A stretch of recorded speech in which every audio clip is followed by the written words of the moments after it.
Hydrocarbon के बारे में हम आगे बढ़ते हैं।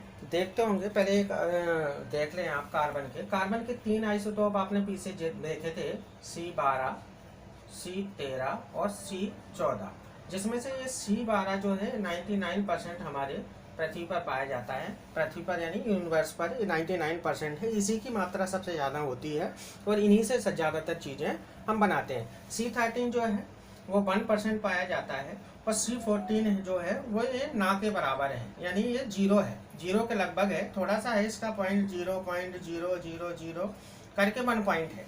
लेकिन इसका बहुत ज़्यादा उपयोग ये है कि हमें कोई पता करना है कि भाई कोई की लाश कितने दिन पुरानी है, जो फॉरेंसिक में आपकी जांच होती है, जिसमें ये देखा जाता है कि ये जो लाश मिली है इसकी मृत्यु कब हुई थी, ये लाश कब इसका मर्डर हो गया था या कब ये मर चुका था। तो ये C14 के द्वारा इसको कार्बन डेटिंग बोलते हैं।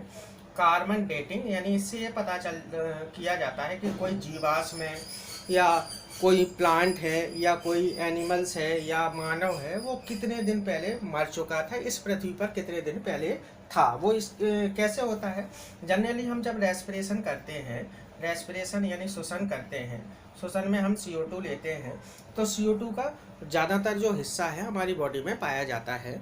और मैंने आपको पहले बताया था कार्बन जो है 18.5% हमारी बॉडी में होता है। तो ये धीरे धीरे दर से क्या है, जब कोई चीज़ एक्सपायर हो जाती है, इसकी मृत्यु हो जाती है, वो धीरे धीरे हमारी बॉडी से निकलता है।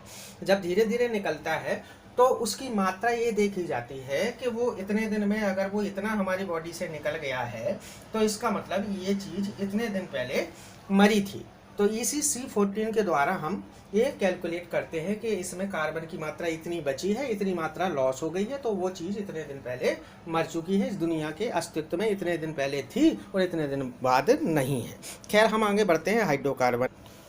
हाइड्रोकार्बन्स को कुछ कार्बन के संख्याओं के आधार पर, कार्बन की संख्या, कार्बन के परमाणुओं की संख्या के आधार पर हाइड्रोकार्बन का कुछ फॉर्म बता रखा है, नाम दिया हुआ है। जैसे कार्बन की संख्या अगर 1 से 4 है तो ये कार्बन जो है, ये जो हाइड्रोकार्बन बनेंगे वो गैस फॉर्म में होंगे।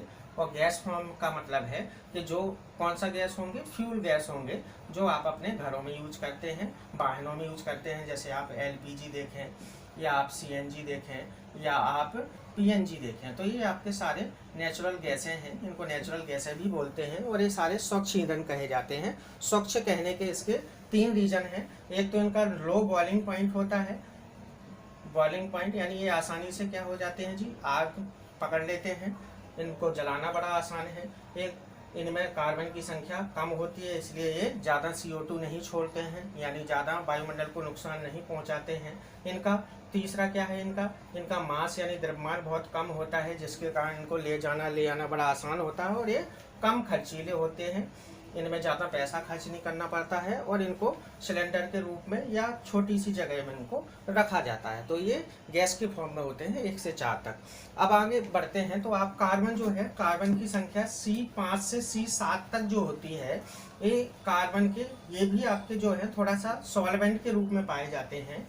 ये गैस के फॉर्म में नहीं होते हैं, लिक्विड फॉर्म में होते हैं। C5 से C7 तक ये लिक्विड होते हैं।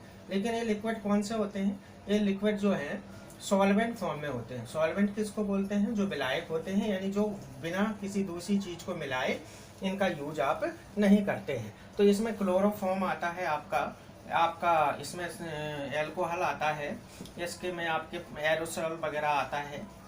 एरोसोल जो आप यूज करते हैं, देखते होंगे इंडस्ट्री में यूज होता है, जिससे पेंट वगैरह बनाया जाता है।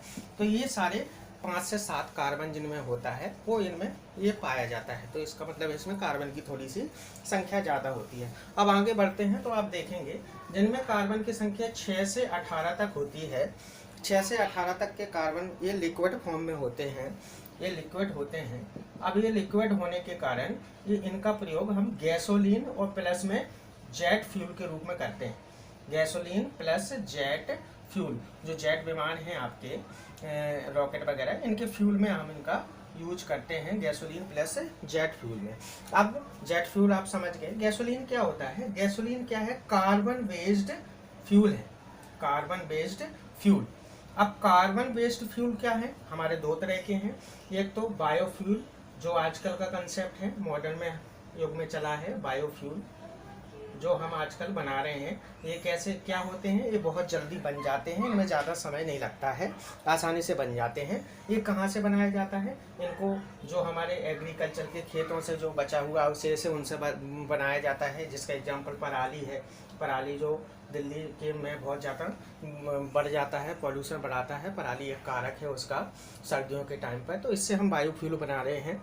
दूसरा और भी है, जो आपके घरेलू कचरा है, कचरे का ढेर बहुत ज़्यादा बढ़ता जा रहा है, उससे भी हम बायोफ्यूल बनाते हैं। कौन मक्के से बायोफ्यूल बनता है, लकड़ियों से, और भी जो सड़े गले जो पदार्थ हैं उनसे भी हम बायोफ्यूल बनाते हैं। तो ये आज का कंसेप्ट है। फिर भी इसको बायोफ्यूल को ये नहीं कह सकते कि पूरी तरह से स्वच्छ ईंधन है। बस बायोफ्यूल का कंसेप्ट इसलिए लाया गया क्योंकि इनको बनाना बड़ा जल्दी हो जाता है, इनमें समय ज़्यादा नहीं लगता है। यही दूसरा इसका दूसरा कैटेगरी है फॉसिल फ्यूल्स। फॉसिल फ्यूल्स जिसको आप क्या कहते हैं, जीवाश्म कहते हैं। फॉसिल फ्यूल यानी जीवाश्म।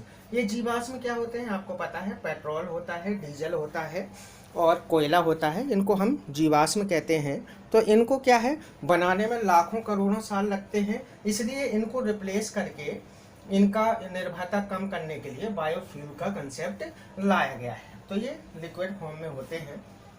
आगे जिसमें कार्बन की संख्या कितनी, 18 से लेकर के, कार्बन की संख्या 18 से लेकर के जो 50 तक होती है, इनमें ये जो है कार्बन जो 18 से लेकर के 50 तक होते हैं, ये लिक्विड फॉर्म में होते हैं। ये भी लिक्विड है, लेकिन ये गैसोलीन और जेट के लिए यूज करते हैं। ये जो लिक्विड है तो ये लिक्विड, लेकिन इनकी जो बॉइलिंग पॉइंट है वो कम था। किसके रिस्पेक्ट में, इसके रिस्पेक्ट में। इनका बॉइलिंग पॉइंट हाई है और इनका बॉइलिंग पॉइंट इसके रिस्पेक्ट में कम है, लेकिन इसके रिस्पेक्ट में क्या है, ज़्यादा है। अब ये भी लिक्विड फॉर्म में होते हैं। तो इसमें आपका जनरली डीजल आता है। कार्बन की संख्या बहुत ज़्यादा होती है। डीजल हो गए, पेट्रोलियम जेली हो गई आपकी, पेट्रोल की जेली होती हैं, या वैक्स वगैरह हो गई आपकी। नहीं, पेट्रोलियम जेली ही आती है, वैक्स इसमें नहीं आता है, वैक्स आने वाला कंसेप्ट है। तो इसमें ये होता है। और भी इनका कुछ जेट फ्यूल के रूप में भी इनको यूज करते हैं। अब जो C50 तक ये हो गए। अब C50 के बाद जो आता है कार्बन की संख्या, वो जनरली क्या होते हैं, ये ठोस रूप में होते हैं, यानी सॉलिड फॉर्म में होते हैं। ये सॉलिड के फॉर्म में होते हैं। अब सॉलिड में क्या, आपने बैग्स देखा होगा, जो मोम होती है वो इसी का होता है। इसमें कार्बन की संख्या इतनी होती है मोम में।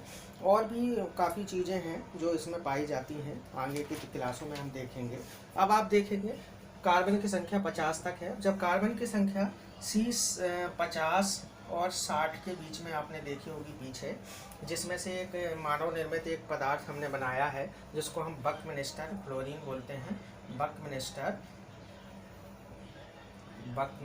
फ्लोरीन होता है, जिसकी संरचना फुटबॉल की तरह होती है, जिसमें कार्बन चारों तरफ लगे होते हैं। बकमिनिस्टर फ्लोरीन है। बकमिनिस्टर फ्लोरीन को बनाने का एक ही कारण था, क्योंकि ये ड्रग डिलीवरी एजेंट था, यानी आसानी से ड्रग को अंदर बॉडी में इंड्यूस कर देता है। और कौन सी ड्रग, जो कैंसर वाली ड्रग है, कैंसर जिसको होता है उसमें ड्रग से यूज करते हैं, तो इसको ले जाने में सहायक होता है। पहले क्या होता था, कैंसर को ले जाने के लिए जो ड्रग्स का इस्तेमाल करते थे तो वो साइड इफ़ेक्ट भी देते थे, लेकिन बकमिनिस्टर फ्लोरीन के आने से उतना साइड इफ़ेक्ट नहीं होता है जितना पहले की ड्रग्स में होता था। इसलिए इसको क्या बोलते हैं, ड्रग डिलीवरी एजेंट बोला जाता है। और ये दूसरा, ये एंटीऑक्सीडेंट का भी काम करता है। एंटीऑक्सीडेंट का भी काम करता है। कौन, C60 से C70 तक बकमिनिस्टर फ्लोरीन एंटीऑक्सीडेंट का भी कार्य करता है। अब ये एंटीऑक्सीडेंट क्या होते हैं भाई, एंटीऑक्सीडेंट वो है जो आपके शरीर की जो कोशिकाएं हैं, सेल्स हैं, उनको बचा के रखते हैं। एंटीऑक्सीडेंट क्या होते हैं, एक परत बना देते हैं, और जो आपकी सेल्स हैं, जिस सेल्स आपको पता ही है जिससे पूरी बॉडी बनी हुई है, इनको ये बचा करके रखते हैं। इसलिए आपसे कहा जाता है कि भाई सलाद ज़्यादा खाएं, एक्सरसाइज करें, विटामिन C लें यानी दूध पिएं, विटामिन E लें, खट्टी चीज़ें भी लें यानी नींबू भी खाया करें। तो ये सारी चीज़ें क्या हैं, ये सारे एंटीऑक्सीडेंट होते हैं।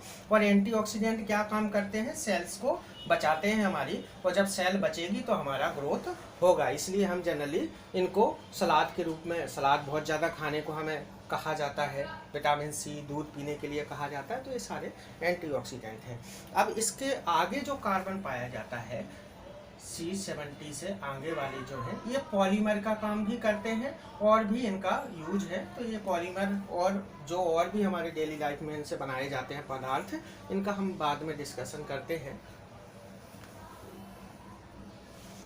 एंटीऑक्सीडेंट का एक यूज जो और होता है, हमें कहा जाता है कि आप एक्सरसाइज कीजिए, एक्सरसाइज करना बहुत उपयोगी है।